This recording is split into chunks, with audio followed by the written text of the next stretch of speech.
What's up guys, ATCG here. Welcome back to Yu-Gi-Oh! Deck of the Day. Today we're doing the competitive version of the new Shaddoll deck that got the new structure deck recently. We uploaded the casual build, but that was more to focus on the old school playing of the deck with Super Poly, focusing on spamming a lot of the fusions by playing all the attributes. But that was just for a throwback. Now I'm going to show you how the deck should actually be played in a competitive environment. I don't think it's still a tier 1 deck, but it did win the TCG Market series, but this was an invoked version, but that was prior to the support, so the deck is very promising. If played by the correct hands, then it can have a lot of good results. So before we start, don't forget to subscribe to the channel for more amazing content. Like the video. If you enjoy it, comment down below, tell us what you want to see next. So now, let's begin. So we start off, we have the 2 real Shaddoll Wendy. She's a new one that special summons from the deck. When flipped, you can special summon a Shaddoll from your deck in face up or face down defense, and when sent to grave by a card effect, you can special summon a Shaddoll from your deck in face down defense. She's the combo starter for all your plays because you special summon whatever you need from the deck, and then you use the new trap card to flip it face up during the same turn, so you can do a lot of stuff with it. 2 Shaddoll Beast, good old school, the best Shaddoll by far, because you use the effect consistently throughout the whole game to keep drawing cards. When it's flipped, you draw 2 and discard 1. When it's sent to grave by card effect, you just draw 1. 2 Squamata, this can become any Shaddoll in the deck. When it's sent from the card effect to the grave, you can send any Shaddoll card, which is important, not just monster.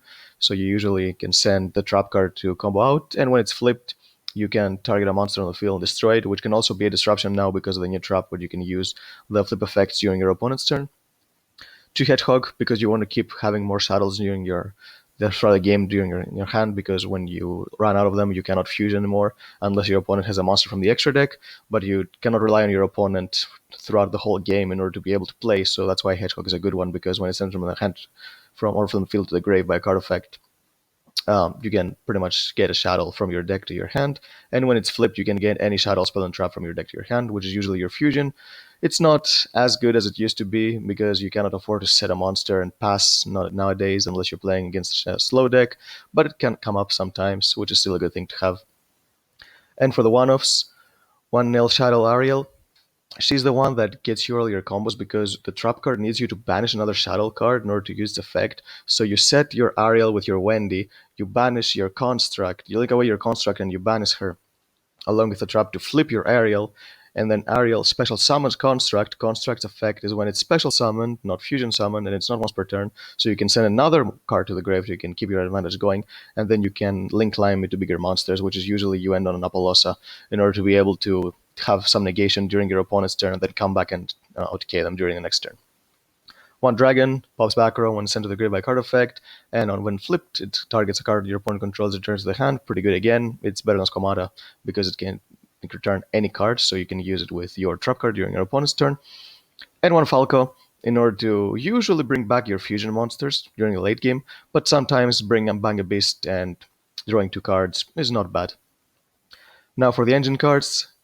The Performage Engine is still here. I think it's the best light target. Dama Juggler is still very good because you can banish it. You can get any of the other 2, which I play 1 Trick Clown and 1 Hat Tricker. Trick Clown again is another light target that floats, and Hat Tricker is Earth, which is not the most important thing. The most important thing is that you can special summon itself, so you can link climb. And Dama Juggler, sometimes it can be cheesy and save you a game of 2 with its Kuriboh effect, so yeah, that can happen too. Now for the normal summons of the deck, I play the Predaplant Engine, 3 for Scorpio, and 1 Darling Tonya Cobra. Cobra is a brick, yeah, but Scorpio's value in this deck is actually insane because not only do you get one of your fusion spells, which is the problem of the deck sometimes, that it cannot get one of its fusion spells, so it cannot play, but you also get a Claw Thief on the field immediately by having 2 monsters, which is really good because then you can fusion summon something under your Claw Thief and then bring back another monster and keep extending your plays. And if you discard your Damage Juggler, then it's pretty much a free discard because you're going to replace it immediately. And the other normal summon is Gale Dogra. I explained in the previous video, but I'm going to explain again.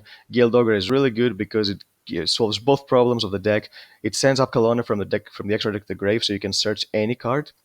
And of course, you have to discard a card, but you don't mind if you have like a Beast, Hedgehog, or Squamata in your hand, so it's pretty basically free.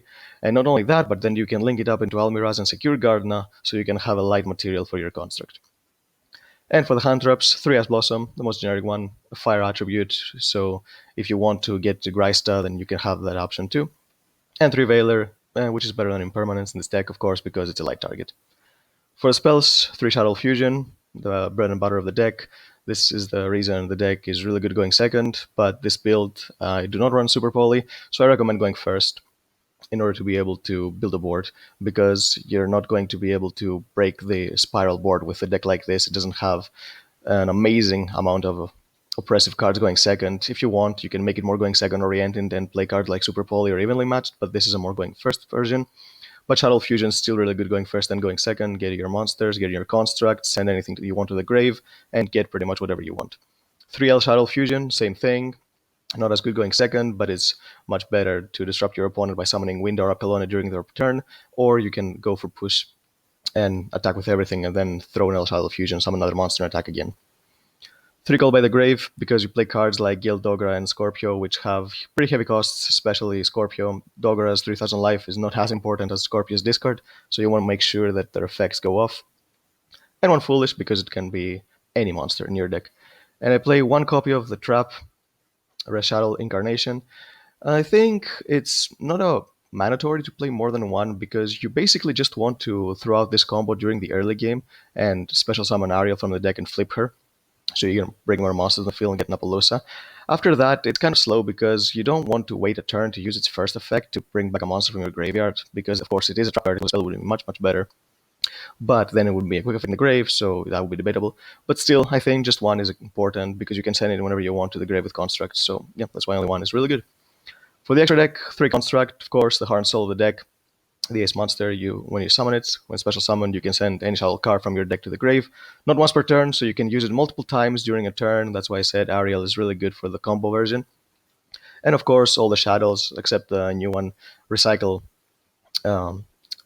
spell trap when they send from the field, when sent from the graveyard. But Apkalone doesn't recycle, it actually gets you any card you want from your graveyard or your deck to your hand. And since playing to Apkalone is really important for the deck, you can actually get a lot of pluses when your opponent deals with it. And when it's summoned, you can permanently negate a card's effect on the field, no matter what happens. Even if Apkalone leaves the field, the effect will still be negated, so that's really good. You need two Shaddows with different attributes to summon it, so you can either use a Wendy or an Ariel because they're wind and water, they're not darks like the rest, or you can use a fusion monster, except Winda, with another Shaddoll summoner. Speaking of Winda, 2 Winda, one of the most impressive monsters ever created. Some decks, just if they cannot out it early enough, they will not be able to do anything, and you will still be able to do your combos, because 1 fusion summon per turn is basically enough to outgrind your opponent. This deck actually gets a lot of help from Master Rule 5, so it will be a lot better when Master Rule 5 comes out, but it's still a really good deck right now because of the good links that fusions have. Speaking of because of Clothip, of course, because you can bring back more monsters. But still, if you don't want to play a lot of links and you want to prefer the other version, then I think you will need to wait a little bit until Master of 5 comes out, because if you don't want to play links, you cannot get stuck with just 1 monster in the extra monster zone. That's not enough to win you a game. So yeah, this version, that's why this is a competitive version. 1 Sekinaga, because you play Earths, you play Gildogra, you play Hat Tricker, and it has a really good effect to negate the special summon monster effect by discarding a Shaddoll card. And 1 Greista, because you can summon it either with Almiraj or you're sending Ash Blossom from your hand or deck to the grave, which again, against some matchups is really good, can negate Pendulum summons, so it's very, very situational, but still a god card against some decks that can negate the summons and your opponent won't be able to do anything.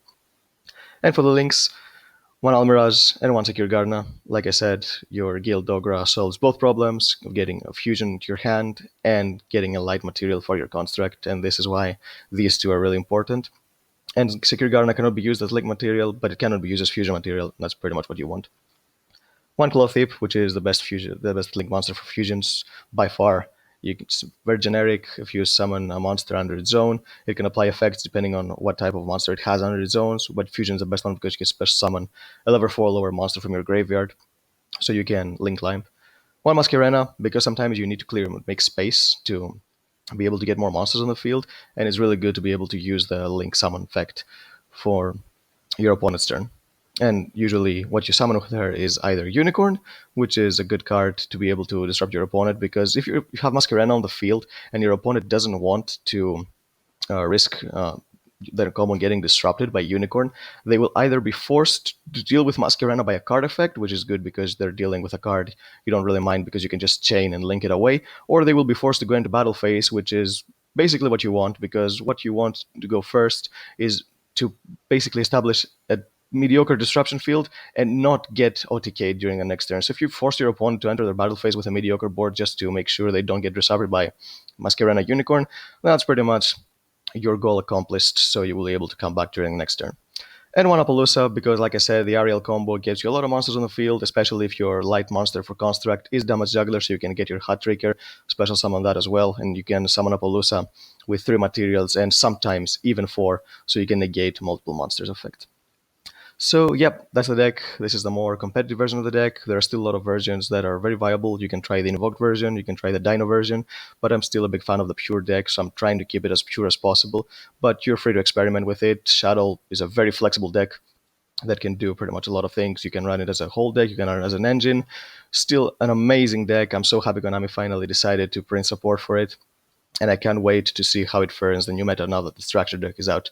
So yeah, guys, if you enjoyed the video, leave a like, subscribe to the channel because we're going to upload a lot more amazing videos. Comment down below, tell us what do you want to see. We will try to deliver as much as possible, and we'll see you next time.